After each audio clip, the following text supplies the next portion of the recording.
Now we're playing the game and we're totally scoring. Learning how to make a virtual a business boring. Showing up every morning, ready for the show. I'ma get ready. Cold engaging virtual meetings 2.0.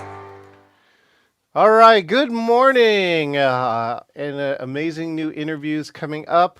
What else is on the high side? I'm redesigning my website, and so I'm excited to take some tips from my good friend Alan Berg, alanberg.com, who does website reviews. He just spoke recently at the National Speakers Association, and I took it as an advice to heart. So look for a brand new website coming out within 6 to 7 days of you seeing this. What else is also on the highlight list? Oh, that's right. I'm celebrating my 26th year of business. LinkedIn has announced it, and you can go to engagingvirtualmeetings.com slash happy 26, happy 26. And I'm looking for people to record me some messages that say, hey, happy 26th anniversary. So that's the easy part there. Now, coming up next is this gentleman. We have met because we're hanging around a guy named Matthew Learning. We're in a business coaching group together. And what was really cool is that I got a chance to work on his video, his intro video, which I'm going to show you. And I got to learn a lot more about him when I got a chance to do this video. So let's bring in, he's the CEO of Balance 6, and he's here to help coach you. Let's welcome to the show, Christoph Nauer. There you go. Hi, Christoph. How you doing? I'm good, John. How are you? Good. Yeah. Did you change this background recently to put your book and some words in here, or has that always been there?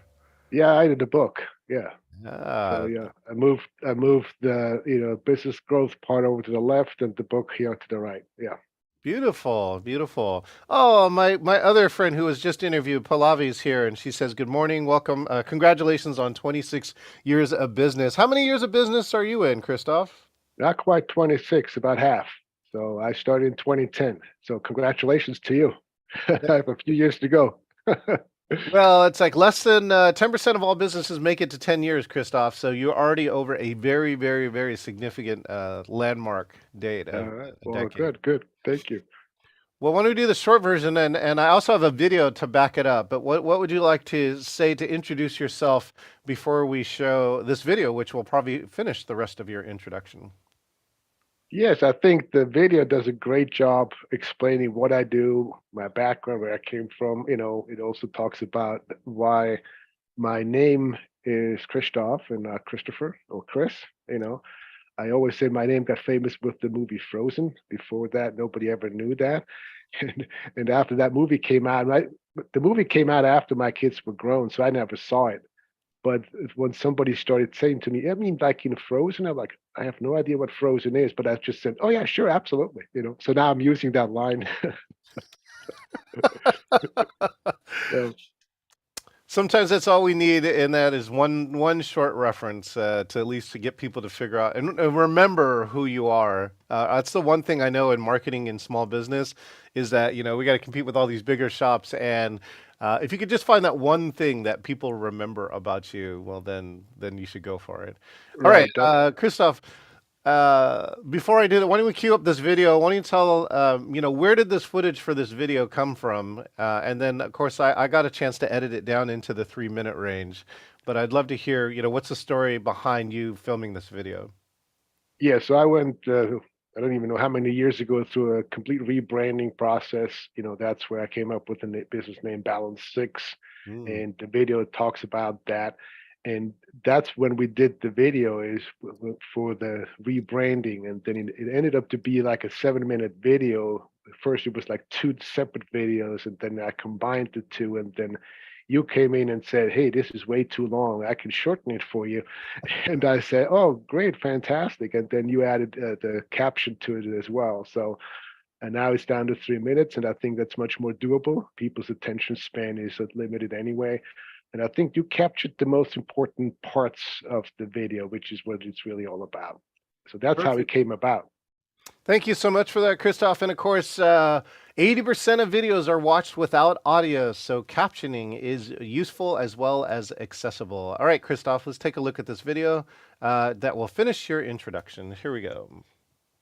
Better life, better business. Hi, I'm Christoph Nauer. I'm a certified business and life coach, helping business owners increase productivity, profits, and improve personal life. I'm the founder of Balance 6, Money, Health, Relationship, Time Management, Self-Improvement, and Higher Power. I coach business owners to work smarter, not longer, to have time for better personal life. I hold you accountable for making time available to Balance 6, to nurture yourself and your relationships, and making more money with less stress. Get off the hamster wheel, and I will show you the secrets to real success. I got my college degree in business in Switzerland and my graduate degree in the US. My coaching career started back in 2010. I learned from masters about leadership training, team building, communication, and time management. Applying my skills from over 20 years in professional pastoral ministry, I work mostly one-on-one to help business owners achieve higher productivity and efficiency. With a comprehensive approach, we set goals in 6 categories. Attention to only 1 or 2 can lead to work-life imbalance, with negative consequences for all involved: yourself, your family, employees, clients, and of course your bottom line. No one can be successful in business in the long term if their personal life is a mess. I free business owners from being enslaved to their work. I went to Christoph when I was overwhelmed with demands from work and family, and no time for myself. He taught me how to time block and carefully plan my day. He insisted on putting my own needs first, like having my own recharging Zen time for 30 minutes every day after work. My performance at work improved a lot, and I was happy at home. I became the #1 manager for the entire Bay Area within my company, and I wouldn't have made it without Christoph. I brought him in to train my team about time management, team building, lead gen, as well as closing techniques. My team's production increased 4 times over. When I hired Christoph, my son and I had some relationship problems since my son became an employee of my construction company. Christoph coached me first to work together with him, then delegate and let go. My son brought in new clients on his own, and Christoph suggested making him VP of sales. My business has grown so much that I keep hiring new employees to keep up. Our relationship has grown tremendously as well. I ended up making a lot more money than what I had paid for coaching. I measure my success by how much I have improved the lives and businesses of others. I challenge you to put yourself first.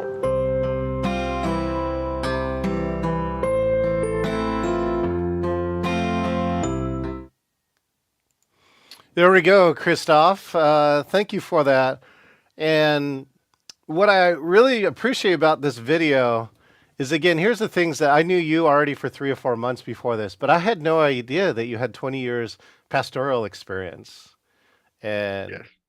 and so what was the change to go from pastoral to coaching? I'm just curious, what was the thing that kind of led you to that change?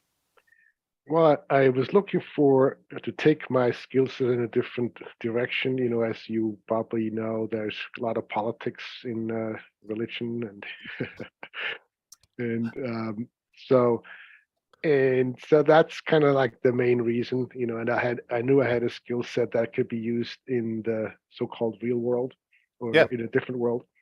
And so that's one of the reasons. The other one was, my wife and I, we were always working full time and raising 3 kids, and the challenge behind that to have time for ourselves, was real. And I realized that others experience that same thing. And so the importance of self-care was evident in our own relationship, and we realized we needed to make time for each other. Otherwise, this would not work. And the kids would suffer from it too, because we would be uptight and stressed out and, short-tempered and all that kind of stuff. So those two components led me to look, move in a different direction. And let's see, you are a Brian Tracy certified time management master. When did you sign up with Brian Tracy? Brian Tracy, of course, for those who don't know, one of the legends in personal development. He is, absolutely. I've been on his mailing list for years. I think, once you get certified, you may have a little piece of paper, but you really don't know anything. The real learning curve starts after you get a little piece of paper. And that's when I started connecting with masters like Brian Tracy, John Assaraf, and Christian Michelson, and some of the gurus in the industry. Right. And then he, I don't even know how many years ago, he offered this course in time management and mastery. And I thought, wow, that's exactly what I need. And to add that certification to my, repertoire, makes it, makes my value even better to my clients. And so a lot of what I already knew was reaffirmed, going through the program, but also learned a lot of new stuff as well. And all that knowledge, of course, then I can now share with my clients.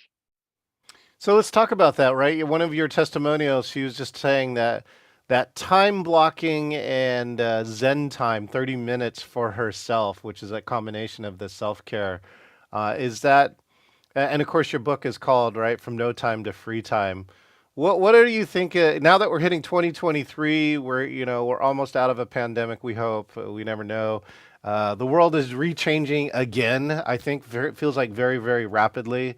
What are the things that you tell people the most in terms of time? Because it is the one great equalizer, right? That's the one thing we used to say at Microsoft all the time. The one thing you and I and Bill Gates have in common is that we all have the same 24 hours in a day, right? He doesn't get any more, he doesn't get any less. So Yes. And I always say, Warren Buffett says it perfectly. Said, I can buy anything in the world I want except time. oh, that's a good one too. I'm going to hold on to it. And that's absolutely true. So the key in all this is, I think we live in a society, such a fast-paced society, that self-care and putting yourself first is frowned upon. I always say that the only time we get this correct is on the airplane. When they give us instructions, if something happens, put your mask on yourself first before you help anybody else. And that message, I believe we need to translate and spread across the board to our entire life. So when we plan our days, then something for ourselves has to be part of that plan, part of the structure. And I usually try to illustrate that point with a story. Most people have never heard my name. Hopefully after today, there will be some more who know about me. But most people may have heard of Carl Jung. There's something that we have both in common. He's Swiss and I'm Swiss. He had a house on the lake of Zurich. I did not. I grew up in the outskirts of Zurich. So he gets a phone call from a very influential person, and she wants to meet with him on a Wednesday afternoon at 2:00. So he said to her, I'm sorry, I'm not available at that time. I already have an appointment. So she happens to be on the lake of Zurich in a boat driving by his house and sees him sitting in the backyard dangling his feet in the water. So you can imagine what she did. She went home, very irate and angry, and called him up and said, you lied to me. You said you had an appointment. I saw you were sitting in the backyard of your house. You didn't have an appointment. And Carl very quietly and calmly replied, I did not lie to you. I had an appointment. The most important appointment of the week, an appointment with myself. And I use that story to illustrate to folks the importance of self-care. Because again, Carl Jung is, I think, a well-known person, and I am not. And this is what he says. And then I'll take his message one step further and say, let's not do it just once a week, but let's try to do it once a day. And so this particular client has never done anything like that. So for her, we talked about that. And when she realized that these 30 minutes at the end of the day before she interacted with the rest of the family, with her spouse, were a critical component to her well-being, then she started to treat that the same way as she would treat a client appointment. And that was for her a game changer. And this is the stuff I talk to my clients about. Block time on your calendar for yourself. Not when you have time left. Make it be proactive versus reactive. And I think especially women, they're prone to doing that. They're already born with the DNA of motherhood. A mother always gives, gives, gives, puts the kids first, the husband, everybody, and then herself last, and um, in the process, she's the one who loses out. And then, of course, the people around her don't get the person that they deserve. They get a frustrated and stressed out person, which is not, you know, not the ideal. What are some of the most popular or important things that people do with their 30 minutes of their own time, of their self time? It's so interesting because one of the things I ask them, so if you could have, 3 to 5 things part of your life on a daily or a weekly basis, what would those 3 to 5 things be? I don't know what it is, but I've heard so many different things from going for a walk, either alone or with a dog, to journaling, to reading, to listening to music, to getting a massage, to watching comedies. It's the gamut.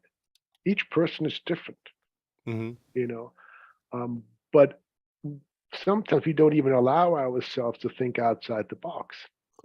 Oh, I don't have time for that.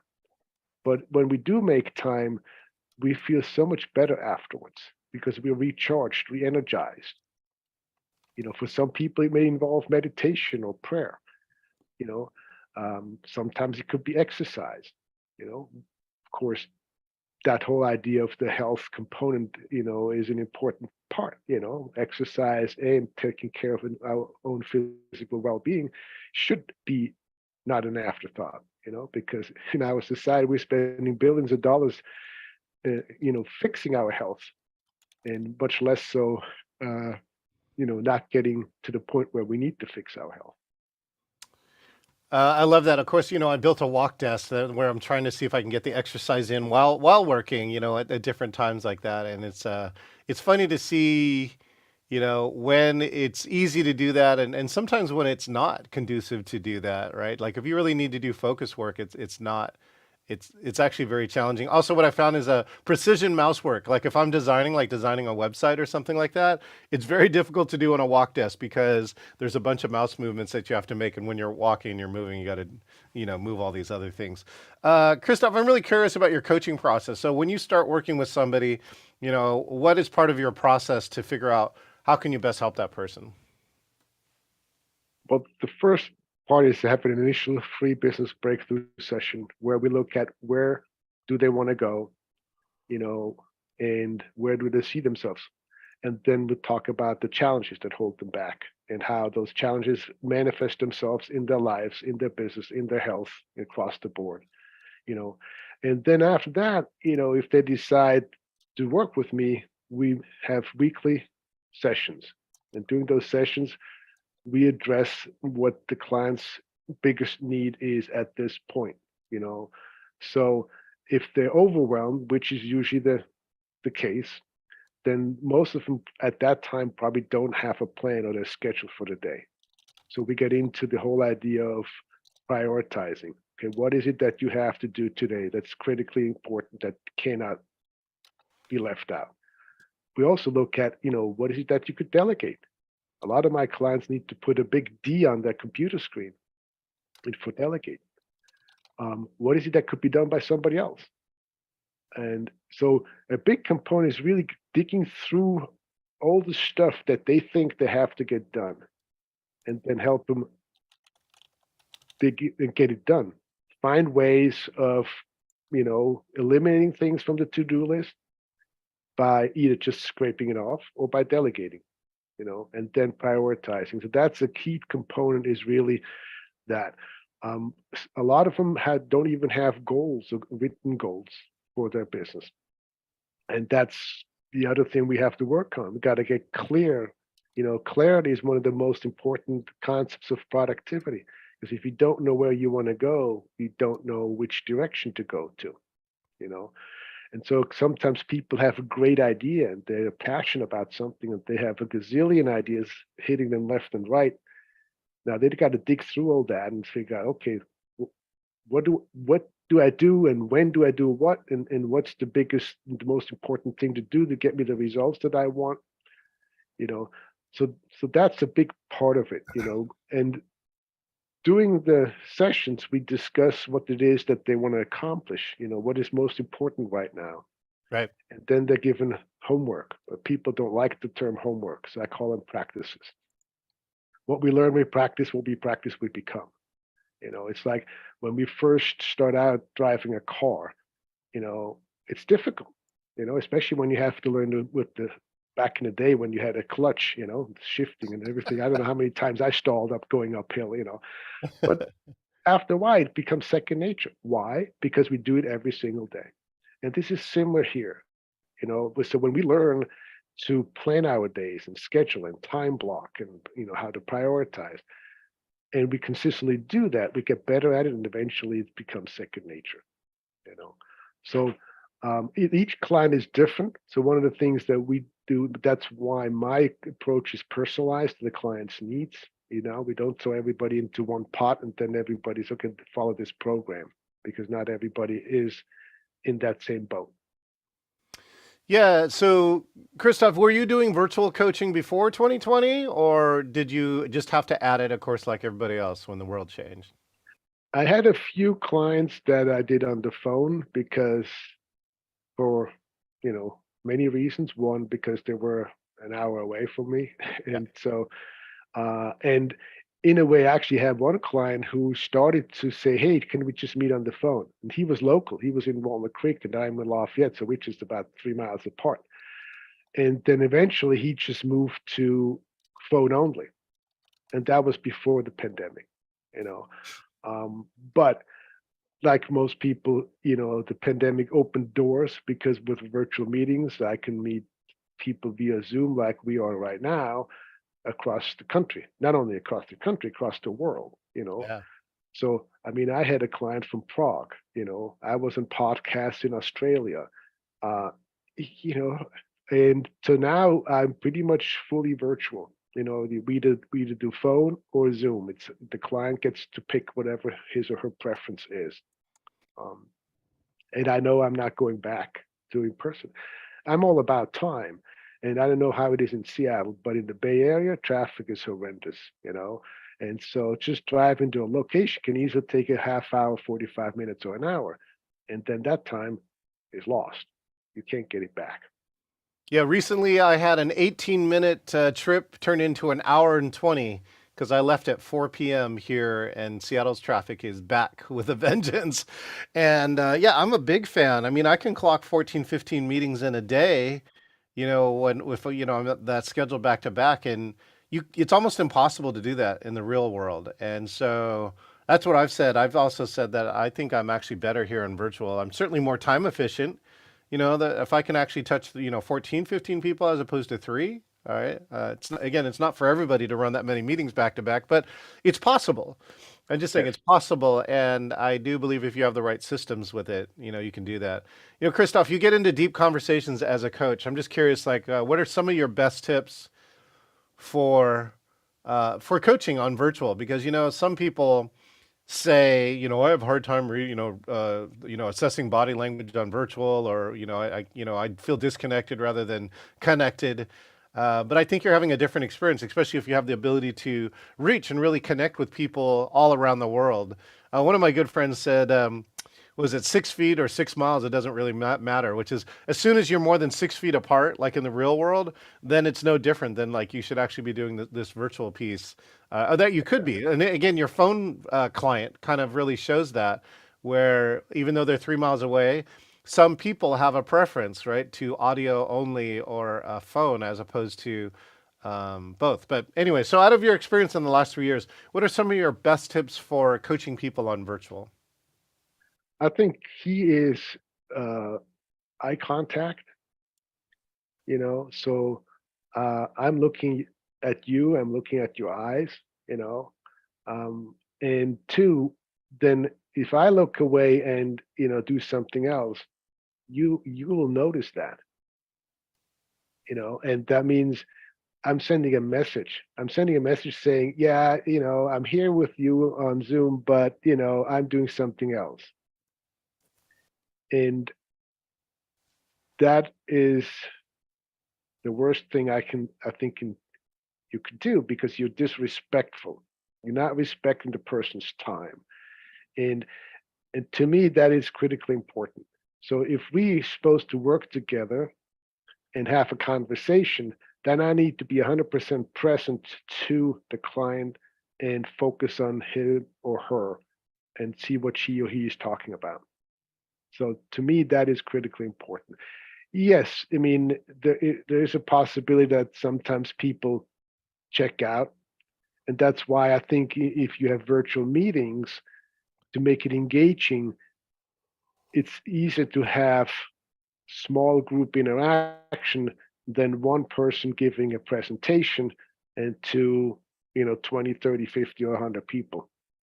you know so that I think can be challenging, but it's challenging in person as well. I mean, so even if you have 100 people in a room and you have one person on stage, you know is everybody in the room actually focusing on the person on stage and listening to him or her, or are they drifting off, in checking the phone, or whatever?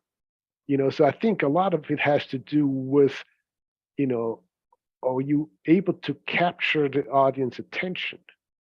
you know and that's whether that's virtual or in person, I think is critically important. But I think the virtual world allows for many more distractions, because you're on the computer, which means you can go anywhere.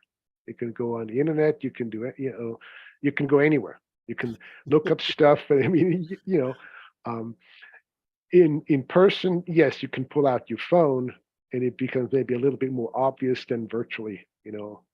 That kind of thing. But that to me is important. To truly listen what the other person is saying. And that's a listening skill that we can, if we want to, acquire and learn. But most of us, what we do is we look, okay, what am I going to say after he's done talking, Right. without really focusing on what the other person is saying. I don't know if you probably see that happen too. That's your world, you know. But that's just unfortunate. That's Yeah, in team building, I teach a class into Saudi Arabia that talks about active listening, right? And I'm curious too, what in your pastoral experience helped you with that active listening skill? Because it is a skill, I think, to listen to people. And the key here is that you're listening for understanding, not listening to reply. That's really one of the keys, because as soon as you go on to reply, your brain can think, 3 times the number of words that you could ever say, and you're already off on this track of like saying, hey, what am I going to do next? But of course, what happens is you disconnect from the person, right? And you're not really, really, really listening. For instance, I'll give one or two of my practices. One is I call playback, and one is playback is I would start a phrase. You would hear a phrase from me, Christoph, saying, "Oh, what I think I heard you say is." Right. And to me, that's a keyword phrase that I teach all the people who I work very closely with, saying that if you really think is seeking to understand the other person, attempt to replay back what they said. And often we've had times where where I've done it, where I said, I think I heard you say this. And then they come back and they say, nope, that's not what I said at all. And so either one, they were rambling or saying, a bunch of things. I'm just telling you, this is what I got from you. Right. Or the other one is that I was the rambling inside my head. And so I was not paying attention to that. So what things in your history really taught you the key aspects of active listening? Thank you for saying that. I think what you just said with that's the term, active listening, and asking is something I actually used with several of my clients. Right. I mean, because I was coaching a couple.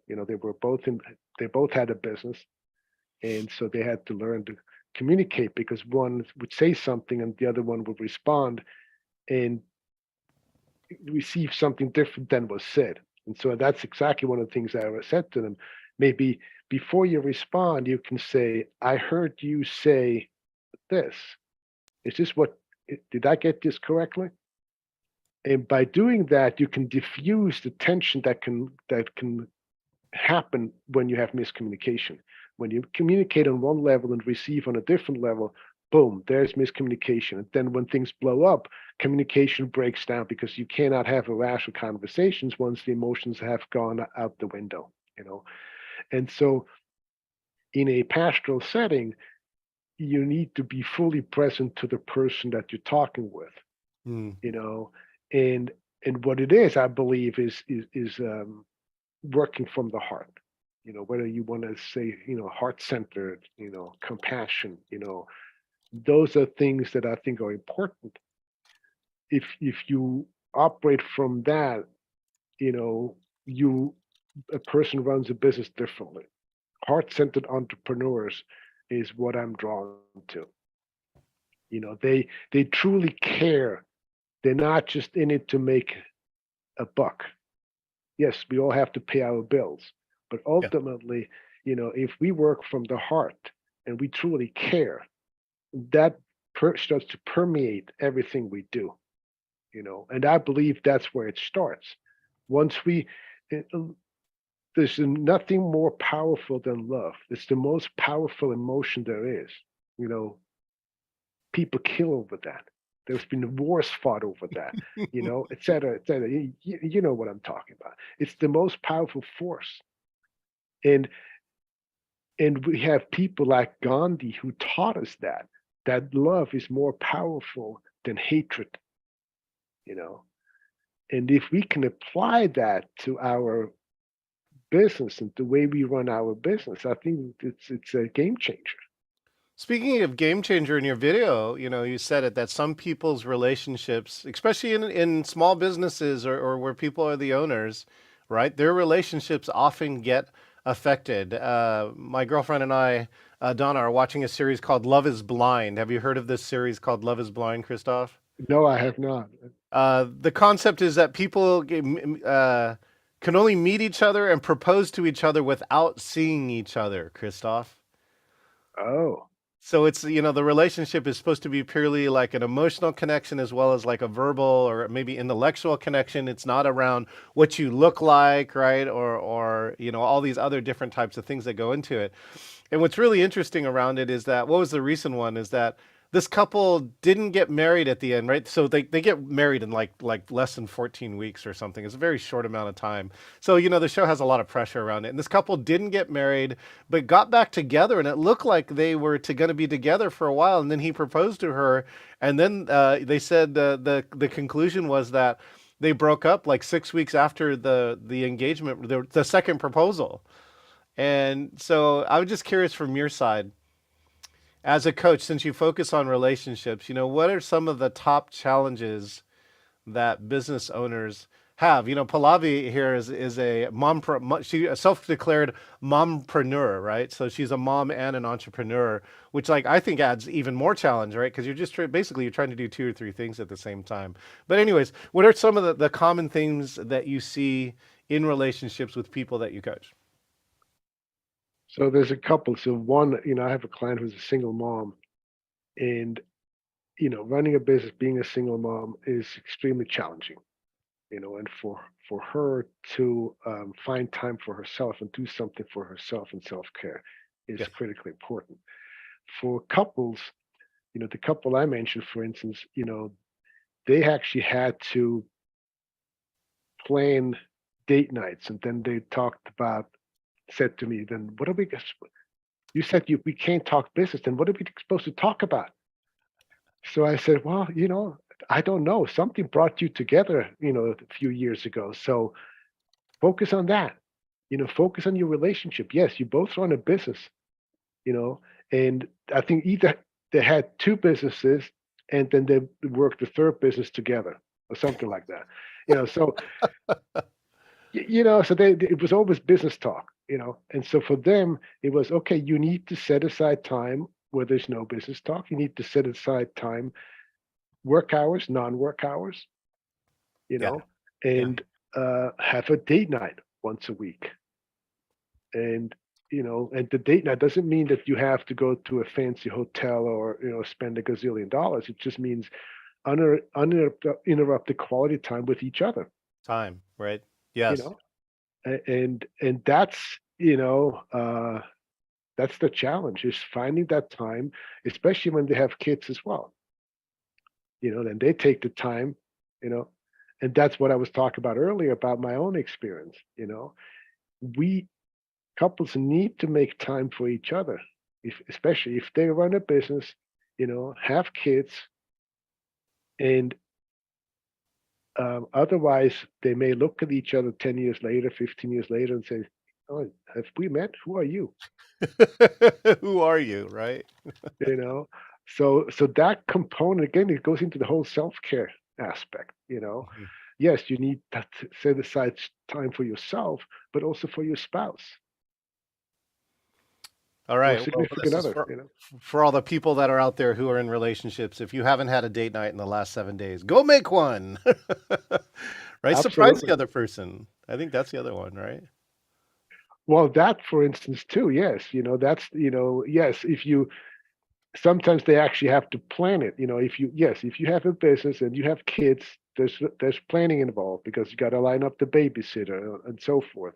So those surprise dates, they may not work if unless you go behind the back of your spouse and you just line up the babysitter yourself and then just say, "Honey, here's the babysitter. Let's go out."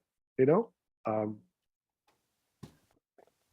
Yeah, it's like sales, right? You got to get rid of all the objections, right? So you can take care of it. yes, exactly.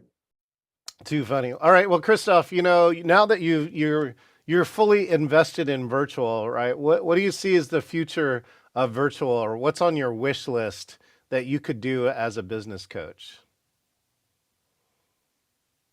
Well, I think for me, being virtual is, yes, I know it's going to. I'm going to continue to be virtual. I'm not going to change anything like that again.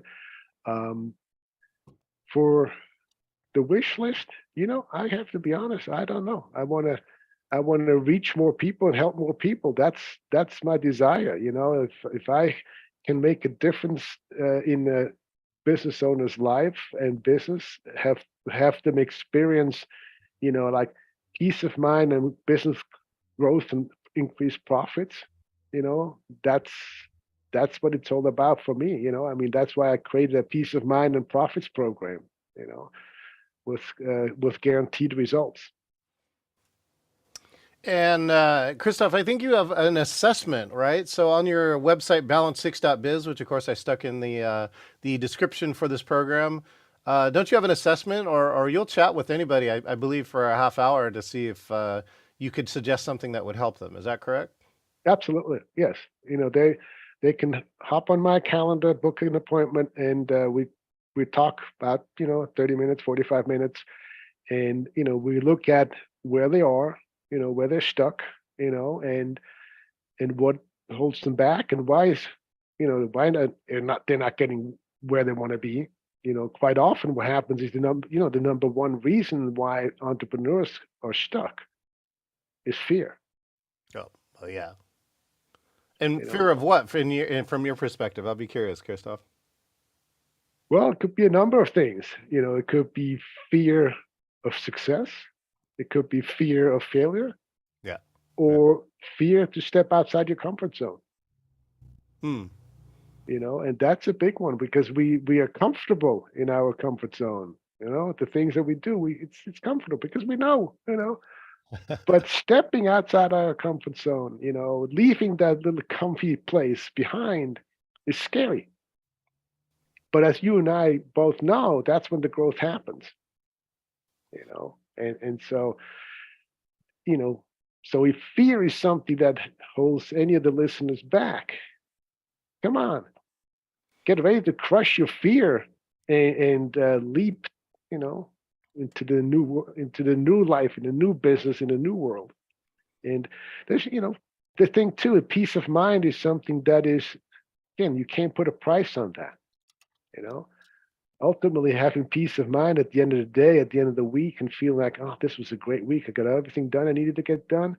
And I can relax and enjoy the weekend with my spouse, with my family, Yeah. without constantly worrying about all the things I didn't get done. That's priceless. Well, I know I combined a few of these into here. Talk about not only a date night, how about a date 2 weeks? Last year, the fear that I faced was we had a 14-day vacation. And so what we did is we took a 14-day vacation. I have a convertible, and basically we had no agenda for 14 days. And Wow.